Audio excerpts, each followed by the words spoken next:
તોય મેં પહેલા કીધું હતું કે તમે ખાલી આ માતાજીના તમારી કુળદેવીના નામનું એક ભોણું અલગ પહેલા કાઢી અને પછી તમારો મઢ હોય, મંદિર હોય કે માતાજીનો તમારી કુળદેવીનો ફોટો હોય, એની આગળ જઈને ખાલી આમ હાથ જોડીને કે માં આ સ્વીકાર કરી લેજે, જમાડું છું માં, દાળ ભાત પૂરી શાક બનાવ્યું છે માં, સ્વીકાર કરજે, ખાલી આમ ધરાવો ને એટલે તમારી માં છે ને વડા હજારો નિવેદ બરાબર રાજી થઈ જાય।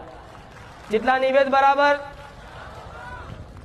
અત્યાર સુધી તમારા વડવાઓએ બધી હાથ પેઢીથી નિવેદ કર્યા છે ને, મોટી મોટી પલ્લીઓ ભરીને, એમાં જેટલો એનો અમીનો ઓડકાર નહીં આવ્યો હોય ને એટલો આ સમયગાળામાં ખાલી મારા સાનિધ્યમાં આવે છે ને દીકરાએ ખાલી આટલો ભાવ જગાડી દીધો ને તે હાથ પેઢીના નિવેદ એક સેકન્ડમાં પહોંચી જાય। હું એ મેળવી છું। કેટલી મિનિટમાં? સેકન્ડમાં અમીનો ઓડકાર આવી જાય। ને કહેતા કે માતાજીને નિવેદ કરો ને એટલે અમીનો ઓડકાર આવે। અમીનો ઓડકાર